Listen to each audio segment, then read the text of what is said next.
I'm Sue. Welcome to Fireside Chat. Today, I was thinking about my friend coming from Toronto to play with us, and I thought we would talk about Dungeons and Dragons. It's kind of like a promotion, I guess, of our show this week on Friday evening. I'm not sure exactly who's going to be playing, but whoever is able to step away from their work responsibilities here at the station is welcome to play. So I just thought I would talk a little bit about kind of how Dungeons and Dragons kind of started and how it evolved over the years. So Dungeons and Dragons, it was like really, when was it created? I think it was like really in the 1980s, something like that, maybe even before. The original D&D, 1974 is what it's saying. That there was several, I guess, versions of the game. So it started out as version one, and there was very basic rules. They were derived from wargaming, things that were adapted for use in the game. There were limited character options, so there was probably just a few categories. Now I wouldn't be able to tell you how many different kinds of characters. They have races and classes and all kinds of things you can choose, and the variety is actually part of the fun, really, because you could play one game and there could be like a sorcerer and a dwarf and a paladin and some other kind of an orc or a dragonborn. And so then another group you go to, they have, a druid, and they have like a wizard and a fighter and a rogue. And so it's a completely different game. And then, of course, the dungeon master, probably the most important element of the game, is the person who's sort of writing or relaying the stories that are playing out. So we'll just talk about it a little bit here. So Dungeons and Dragons didn't always have like a very good connotation. So I just wanted to talk tonight a little bit about that. Like in the 80s, people were suspicious about Dungeons and Dragons, and they were worried about like, is this like something, occult, or is it something kind of like satanic panic that they kind of were worried, like a moral panic. The key factors at that time in the 80s were religious concerns, where they learned that the game has magic, demons, and deities, and all different kinds of creatures and things. Some religious groups viewed this fantasy content as promoting occult practices. Conservative Christians particularly objected to players taking on roles involving magic or non-Christian deities. Media coverage in the 80s also, there were some sensationalist media, like news stories linked to occult activities. So I think it was painted with a kind of a negative brush in some places. High-profile cases of troubled teens who played D&D received extensive coverage. There was a 1982 made-for-TV movie called Mazes and Monsters, which had Tom Hanks in it. And the movie portrayed D&D as dangerous. The cultural context of D&D were that the 1980s saw widespread fears about satanic influence in popular culture. Heavy metal music also was kind of painted with the same brush, like that there was some kind of a fear that it was promoting satanic or negative kind of portrayal of that genre. Horror movies, of course, were very prolific in the 1980s. And fantasy games, they both became like targets. So did heavy metal music. There's like really a lack of understanding about the game, and that's what led to misconceptions. The game elements are that there's like a monster manual, which includes demons, devils, and supernatural creatures. Like there's some really crazy animal like creatures that have different strengths and weaknesses. There's like all kinds of things that you can encounter. Like something could be like just this giant eye, like a beholder, and that you have to fight this beholder and try to figure out how you're going to take this creature on and defeat it, with your friends. Spellcasting is a core game mechanic, so it's really fun to have a character that you can cast spells because you can really change the story completely with just like one spell or something that has like an effect. So you could like create a radius around your friends of like a protective kind of shield, and then the monsters can't penetrate that. They can't hurt you. So you can kind of like do things like that. You can cast spells on, on an area or on a creature, or even like in a kind of a room, in a kind of a, even outside. It doesn't have to be inside. Spells that take effect and influence, the area. Players can worship fictional deities. I would say that's not really a huge part of anything because that's so secondary to the fighting, like the battles and trying to outsmart your opponents. You're trying to find your way in the game. Like there's often like maze-like labyrinths of things to explore, and you may be looking for a certain object or something like you're just in a ruin in a church or something, and you're exploring, and you might find skeletons, you might find treasure, and you might find like all kinds of things, like, at these different areas. You could be like on a ship over the water, and you can have like a swimming kind of a strength where you can hold your breath for like 30 minutes. And so you can swim really effectively. You can find like a horse. It's called find steed. So then you kind of summon a horse, and then you can use the horse to travel or to fight or whatever you need. So the modern perspective, these associations, these kind of negative associations, have largely faded. People have realized that there's really no occult fear of anything, that people are just playing a game, they're just pretending, they're just storytelling. It's pretty innocent.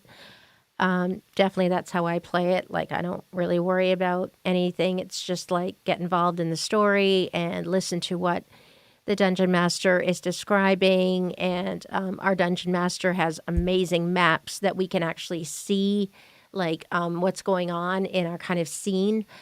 He also 3D prints buildings, so we can create a kind of a village or like a church ruin or something like that. And then we can place our characters physically on the board. If we're playing remotely, then he can put a map on a program called Roll20, and then we can manipulate our characters on the map, and they have like these hex kind of like squares, so that like you can put your character on a certain position, and then you can count how far your character can move. So you can, he finds some amazing maps, and of course he's created some amazing buildings, and like he's really into like war, kind of civil war, and different kinds of like battles and things like that. And that's called like role playing games, RPG. So So D&D is now widely accepted as imaginative entertainment. It's just a fun thing to do with your friends or even with people you don't know, because you can find friends and play online, so you don't have to be all together in a room. It's really fun when you are. So we've been playing for maybe 8 or 9 years. I don't even know how long we've been playing. But we did one campaign, and it lasted about 8 years. And it was, we went from level 1 to level 20. And so it was really amazing to play that all the way through. And as you go up in levels, as time goes on, and you gain experience points, and that allows you to go up in levels, what that unlocks are different kinds of skills, different kinds of feats, different spells, different kinds of weapons and abilities that you have. And it can get quite complex. There's a lot of choices you have to make when you go up a level. So sometimes your scores can be higher so that you're stronger, or you have more dexterity, or you have a better constitution. There are some choices you can make to improve your character and to have your character become stronger and more skilled and more proficient over time. So sometimes you become proficient with weapons, or you become proficient at just different things, like at medicine, so that you can heal your friends and yourself, right? Because we get hurt a lot. Like, we're always getting hurt. Every scene, there's something going on, and we can just step through a doorway, and there could be like this huge spider web or something. Excuse me. Oh my God. A huge like spider web, and it can just like appear out of nowhere. And then we have to try to not just deal with the spider web, but also like deal with whatever creatures are in the room. And we're trying to be effective. We're trying to, outsmart the dungeon master, because the dungeon master is kind of throwing these things at us. Like, he's not really on our side. Like, he runs all the monsters. All of the opponents is the dungeon master acting that out. So we are trying to outsmart and like anticipate, and we're trying to see what we have in a kind of a toolkit. Like, what have we got? Because this creature is immune to fire. This creature is, they have dark vision. So like, if it's really dark, we can't see, then we have to ask, do any of us have dark vision? Do we have a torch? Do we have like different things that we need? There is actually gold pieces and precious things that we can kind of trade for things like swords and armor, things that we need, potions, that kind of thing. So there's many, many elements. And we do keep track of, how many points it takes to defeat a character. So like the points can be like 400 points for one character. Like, if we're up against a dragon or something, it can be really hard to kind of defeat. And so it might take us like an hour to try to defeat a dragon with multiple attempts. And if we're landing some hits, then the dragon does become weaker. And then the dungeon master is explaining to us like what's going on, because it's in his imagination. And he's reacting to what we're doing in real time. So then he's like, oh, okay, this guy's really badly hurt. He's really upset. He's like collapsed in a heap. And with that last, scimitar strike or whatever, he's now almost dead, but he's got a bit of a glow. And so sometimes you can kind of bring them back from the dead and things like that. But generally, once you kill them, that's it. Then you can kind of advance further in that scene. Of course, there could be several monsters or creatures to combat, and they often come from different directions. And so, when you're sort of like entering a place, you never know where something's going to come from that you have to deal with immediately. And sometimes you can help your friends. So if I have a character and I have a creature like a monster between me and my friend, then that's like flanking the monster. And so I get like advantage in my rolls against this monster. And so we can both of us together like try to take out this monster. Of course, he's going to get upset and strike at us too. So you have to kind of survive all of these, onslaughts of these creatures who are really unhappy to see you because they're whatever they were doing, we're interrupting and we're like, kind of killing them or whatever, right? So it's really interesting that Dungeons and Dragons has evolved a lot over these different editions. The most recent edition is kind of like 5e. So it started off 1974 was the original Dungeons and Dragons. The first edition was 1977 to 1979. More structured rules, introduced detailed combat systems, added many character classes and races, complex rules, tables, and calculations. It is complex. Second edition came about in 1989. And it was removed explicit demon devil references due to controversy, introduced character kits for customization, expanded settings beyond traditional fantasy, more emphasis on role-playing over combat. That is true. We really love the role-playing part of it. We get to act like our characters, and we're reacting in real time to what's happening in the scene. The third edition came out in 2000. It introduced the D20 system, standardized core mechanics, so it made things more, consistent in playing. Added skills and feats, also more customization options, and it made multi-classing easier. So you could be like a princess and a paladin at the same time, like more than one thing. The fourth edition came out in 2008. A lot of people don't really like the fourth edition.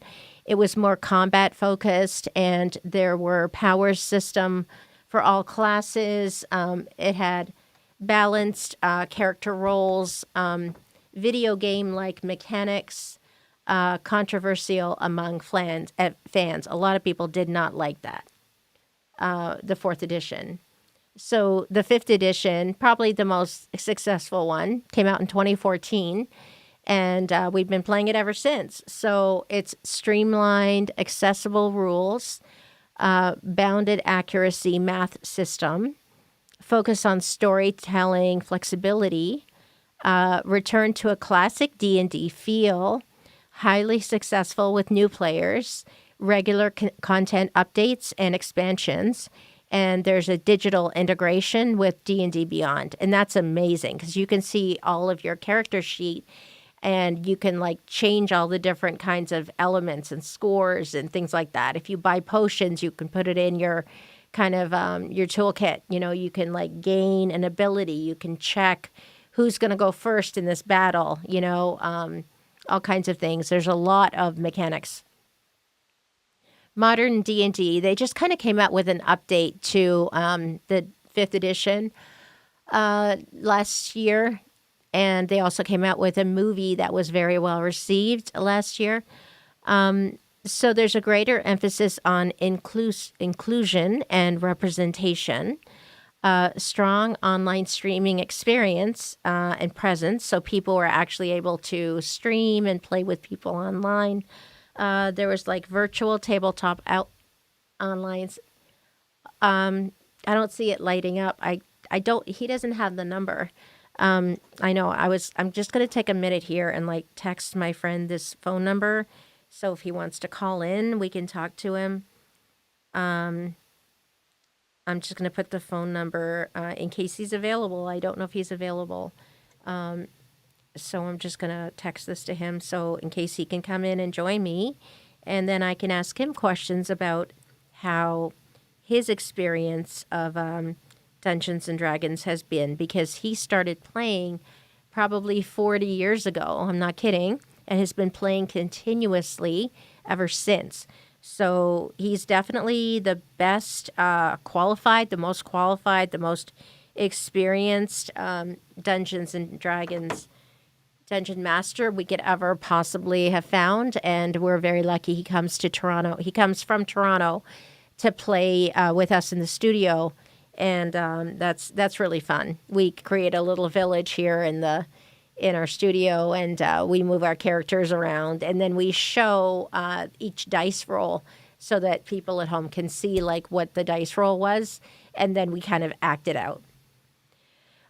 So they had professional production values for like showing, D&D. Like there was a channel called Critical Role, and they have been doing many, many years of adventures that they videotape. And they go to like comic conventions and things to meet people and to answer questions.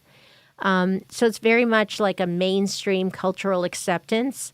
I would say that one of the things that really kind of revitalized D&D is the show Stranger Things.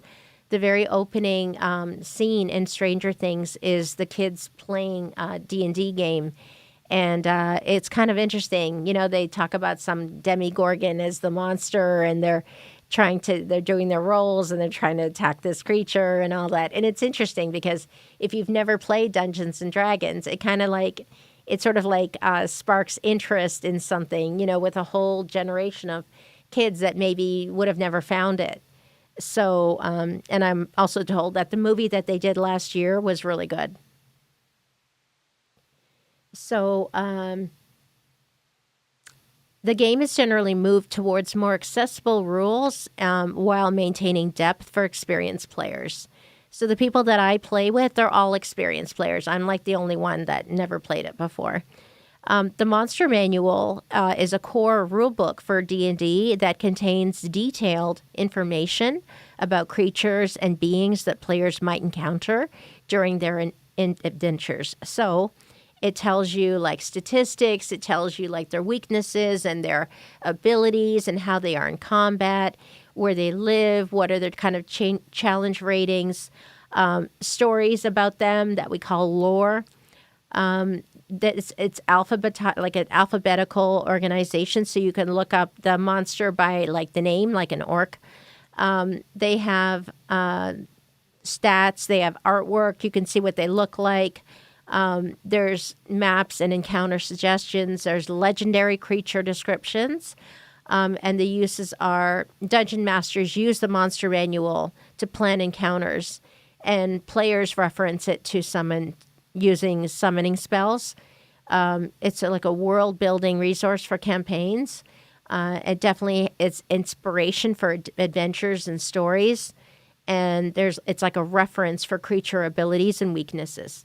So one of the original 3 core rule books was the Monster Manual. It was first published in 1977, and it was updated with each new edition. Very, very good artwork, and just really stirs the imagination. It makes it feel real, what we're experiencing, in the field here. Roll20 is a popular virtual tabletop platform that we use when we want to play online. And so there's virtual dice rolling. We have customizable maps. We use Discord to talk with, and then we use the chat function in Roll20 if we want to message each other. There's a lot. Roll20 is really always improving the experience for players. So they have like the ability to have a map loaded, but the Dungeon Master can just reveal parts of it as we're playing. And so if we're advancing into a room and it's all dark beyond that, then as we cross the threshold into that room, he can reveal what's in the room. And then that way, step by step, we're just kind of like reacting in real time to what we're seeing around us, right? So you need to have a pretty good internet connection. You need to have a microphone, webcam, pretty good processing power in your computer. It's definitely easy to learn. You can access it anywhere. You can play with anyone. And there's a huge like active user community. There's regular updates and improvements. So, Rob buys the maps and then kind of like creates the stories that are partly suggested to him by, some of these campaigns, but he also, of course, can create his own. And if you kind of create your own abilities or your own kind of character traits, they call that homebrew. So you're kind of making your own sort of like rules or your own kind of character. And that's fun too. So you can definitely read up about other people's homebrews and incorporate it into your game. So it's really, it doesn't take very long to learn. You can just be really simple. You can join a game with like a pre-built character sheet, and that would really save time. So say there were like, a wizard and maybe a witch or something, and like a fighter and maybe a gnome, and you can just start playing. And then just follow what your character is capable of doing, and then kind of like just play. Just start the campaign, and then the dungeon master is like telling the story. So you can kind of learn a little bit as you go. Certainly with my group, we definitely have a lot of fun choosing our own characters. And when we finished that entire 8-year-long campaign, we started all over at level 1 and changed our characters. So my character was a princess who was also a paladin. So she kind of left her royal family and decided to be more of an adventurer and to help, people that are journeying if they were like robbed of something, if there was some giant that was attacking them or something happens in a city. With my friends, we would just kind of go check it out. Sometimes we get paid for defending a city or taking out a certain creature. And so we're always in communication, and we're like, okay, let's leave at dawn. Let's go to the campsite. Let's, whatever it is that we're doing. So it's really fun because certainly you're bonding with your friends. I mean, you're literally doing an adventure together. And we've been doing it for 8 years straight. And it's so cool that we started another entire campaign because, like, you think, like, wow, that's like a lot of, what's the word? Like, it's a commitment, right? Like, to play, like, for years. It's crazy. We play about once a month, but when we were in person, when I used to live in Toronto, we would play in person. And we would get together, I think it was like every week or every second week. And we just need a really big table. We started out with like 10 people. And it was really hard to get everyone's schedules to kind of coincide. And of course, with work and everything too, I mean, certainly if all of you are off on Wednesday nights, then you can play Wednesday nights. But sometimes people, are playing on the weekend because of work and things like that. So, yeah, it's really fun. I totally suggest, like, just definitely watch a game on YouTube, or if they're having, if there's like a game store near you and they're calling for new players and they're starting a new campaign, or even online, you can definitely find Facebook groups and like D&D Finder groups, and you can join a group and then just start playing and then show up every time. Either virtually or in person. So it's an amazing thing. I can't imagine my life without it because it's such a foundational piece of my life that wow, if I'd never tried it, if I'd never got invited to that game, I can't imagine. I've just, we've really gotten to know each other really well, like my friends, and it's so cool that we play online so that I can continue to play. Moving to the U.S., so really appreciate that. And we're going to be playing this Friday, probably around 6:30. I think we'll start something like that, and then we'll play live in the studio. So Robert's going to come in person, and whoever can play that night, it's going to be super fun. So please join us and just kind of see how we do against our challenges and our creatures and monsters. And but anyway, it's just super fun. Definitely look into it.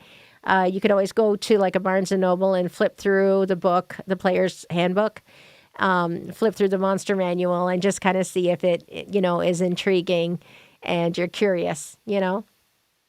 So but anyway, it's been super fun talking about it. I hope that we can talk again. We'll definitely talk this Friday, so looking forward to you joining us for our game. And this will be about the 4th time I think we played in person. So it's it's really amazing. That's huge dedication of my friends. Yeah, so we'll see you then. And until then, have a great week and stay safe on the roads and everything. We're going to get some not great weather tomorrow morning. So take good care of yourselves. And thank you so much for watching. We'll see you soon. Bye-bye.